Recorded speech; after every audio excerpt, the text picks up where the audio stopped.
Hey guys, Hiluxyota here. A lot of you have been asking me what kind of equipment I use, things like that. I do some water and river hunting and stuff. So I'm just going to do a quick little video because I'm kind of bored sitting at home here. So I'm going to show you some of the things that I use, some of the things that I made to help with metal detecting. First off, what I use for river hunting is I have the sifter here that I made. It works awesome. You know, you can use it. I use it to tow behind me while I'm walking in the rivers.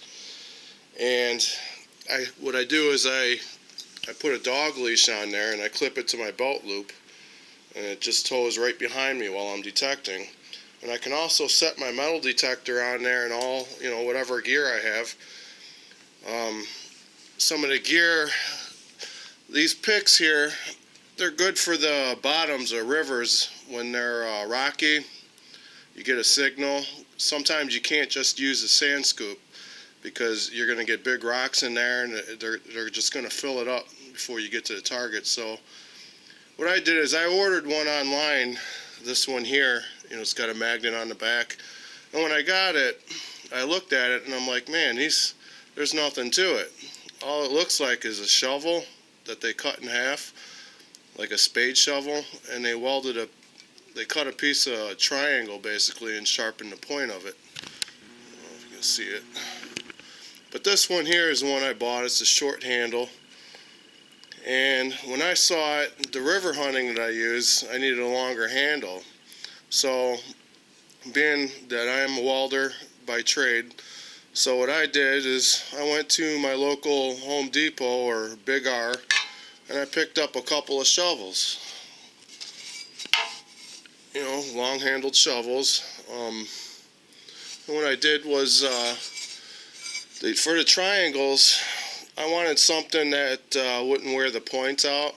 So I had a couple leaf springs off of an old Toyota truck that I had laying around. So I just cut them into a triangle shape. And I took, you know, the shovel that I have, I cut the head off right before it started to curve, like right here. And then I took the shovel itself and I cut it almost in half. You can see right here. You can see on this other side here the point of it. I don't know if you can see that good or not. But basically I took the shovel head and cut it in half. And then what I did, I took that piece of spring steel and I welded it right on the end here of the stub that I cut the shovel off of the handle itself. And then all I did is just weld the shovel piece on there. Just put two welds on there. Let's see, one on the back. I don't know if you see that good. Not on the sides because then it'll be prone to crack. So I put one right on the top. Okay, and what I did is I took another one and I just did it a little different. I did the same thing. I cut it in half, but I kind of flipped it over so that the point's facing the back now, and then I just tapered in the sides because I didn't know which one would work better or what have you. But so yeah, same thing. Two identical shovels. The name of the brand is Trooper, but they're about 15 bucks, something like that, maybe $18. Pretty cheap. I paid 40, actually no, I paid maybe I think close to 60 with the shipping and everything for this. And when I got it, I'm like, man, and I noticed the magnet on there. I couldn't find them anywhere in the hardware stores. They're real strong magnets, and they got like a nice little countersink hole in there. So what I did was I found online, I looked up magnets, and then I found the one that looked identical to this one here. So I got a few of them. They're only like a few bucks a piece, so I ordered like 5 of them. And that's what I did is I just cut the end off to where it was flush, so that way it'd screw right in there. Now these are pretty strong magnets. I mean, you stick them on something and they stick like right now. So I mean, they were real. You stick them together. Like I bought 5 of them, and they were all stuck together, and it was real hard to get them off. I mean, they work real well. So, I mean, I like these picks. The short one, when you're in the deeper water, like waist deep water, this one you got to really bend over and get in there. So that's why I wanted one with the longer handle. So I got it. Then the sand scoop, of course, that one I bought. Probably could have made one. I know Coin Chaser, a buddy of mine, he made his own out of an asparagus pot. I think, you know, he doesn't hardly have any money into that one. But this one here, I did have to put a gusset on the bottom. You know, it's made out of stainless steel, and I took, because it started to bend, so I had to add this gusset on here to keep the handle from bending in. So that's the only thing I did to modify that, is I put this gusset here in there. Other than that, the sifter here, I mean, it's awesome because, you know, I can put the tools on there, whatever I want. It's gonna stay, you know, it's gonna float. I even rest my detector on there sometimes, like when I get a find. And then all it is bread, like one of those bread trays that say grocery stores or restaurants get. They stack the bread on there to keep from crushing it. Well, I got a hold of one from somewhere somehow and made this PVC, 2-inch PVC, and made just a square to go around it. And then it floats without these noodles. I got these noodles too at Home Depot. It floats without the noodles, but I put them on there, and it just a little bit of extra buoyancy. I mean, sometimes I take my son with me, and he hangs on there while he floats on an inner tube, and it really keeps everything up out of the water. So then that way, when I get a hit and scoop and throw the rocks and stuff on here, it'll stay up above water, and if I want to wash it out, I just press down on it and shake it, and it'll kind of clear some of the sediment and everything out, and then just leave the rocks and whatever. And then well, on this tray itself, the holes would be too big, so you know, you find a coin, it's going to slip right through there. So what I did is, I know some people use the galvanized hardware cloth, but I wanted it to be non-metal, so they also make this plastic hardware cloth. So what I did is I just cut it to fit in there, and I zip tied the whole thing. Everything's zip tied, so I never have to take it apart for anything, and that way there's no metal. You know, everything's plastic. You don't have to worry about, if you want to use your pin pointer on there, you don't have to worry about it going off. But yeah, it works real well, especially, you know, with the leash. You know, it's got the hook on there. You know, clip it on your belt loop or your side of your belt, whatever. And just while you're walking, just let it tow behind you, and then when you need it, you know, you just pull it in towards you. So it works out real good. You know, it's big. You know, it's perfect size, I think. I mean, I know Coin Chaser, he made one. It's kind of thinner. He made his out of like 3/4 PVC with the same meshing. But I wanted mine a little bit more stout, you know, to hold the tools and everything. You know, I wanted everything to sit above the water. But okay, for my machines here. Oh, and this thing here. This is kind of a lanyard that I use. I hook on my CTX. I put it around my shoulder, so when I'm walking in the water, if I do get a hit, the detector, you know, it'll stay on my side. You know, it won't float down the river or anything. So that way, it's not resting completely on there while I'm dumping the fines onto the sifter. So it works out good. I just used some stuff that I had laying around, you know, just some kind of harness there and a couple clips. But yeah, it just goes right around my shoulder, and then the two ends of these will hook. You know, obviously on the CTX you have these little holes here. That's exactly what those are for, to hook like a pro swinging harness on there. I mean, you could probably use one of those too, pro swings, but this is what I use because I don't have one, so it works out pretty good. Two machines I have. I got the AT Pro. This is my first machine. I love the machine. I use it as my backup.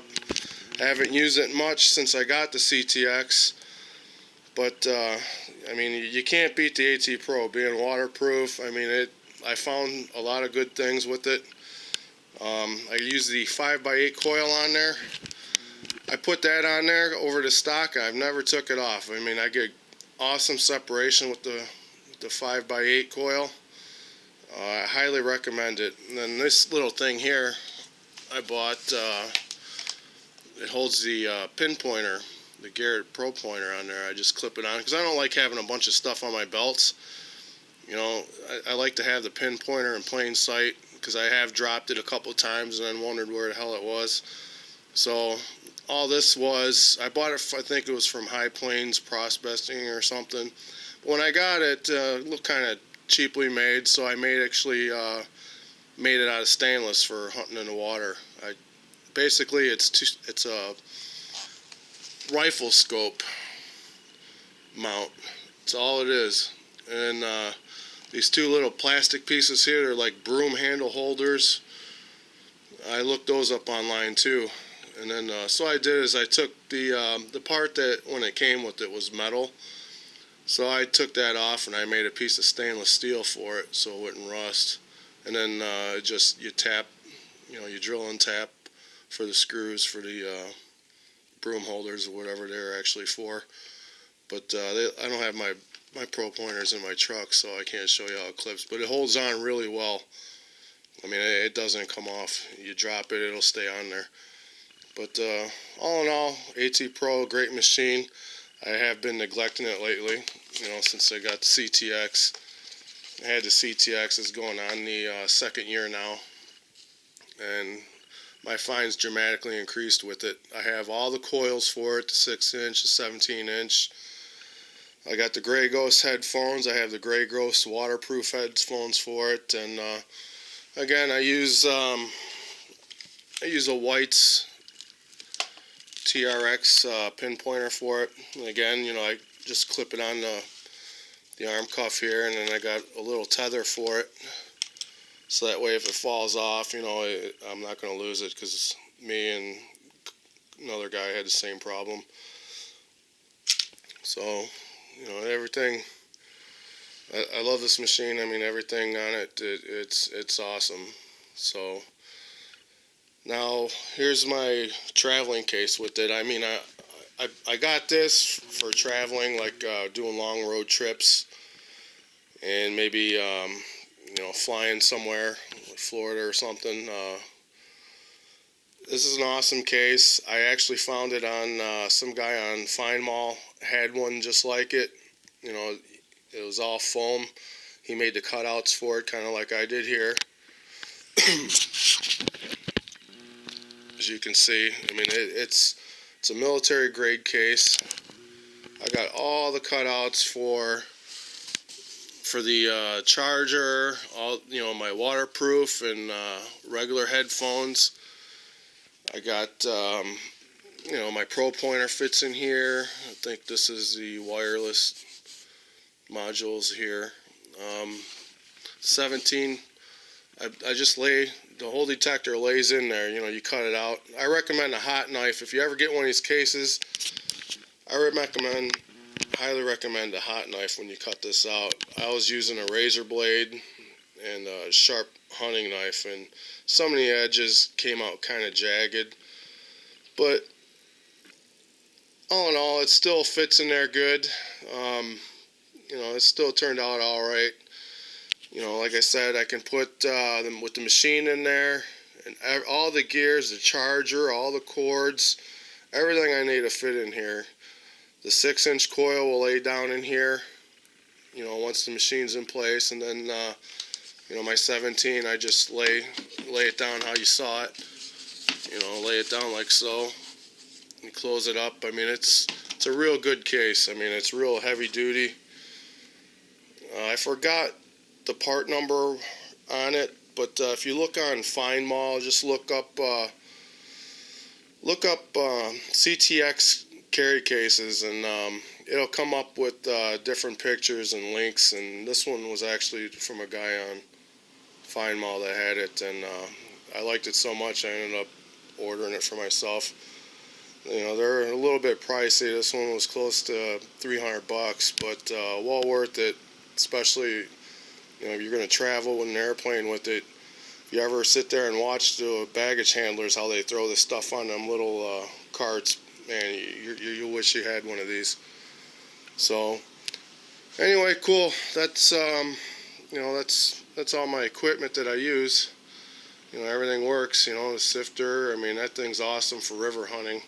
I highly recommend making one. I mean, you don't have to make it exactly like that, but I mean, even without the foam on there, the thing floats well.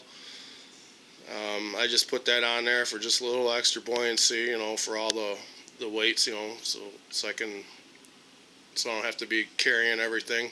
I just set everything on top of that and let it float behind me, and it doesn't fall off. You know, it stays on there, and you know, pretty good. It works real well.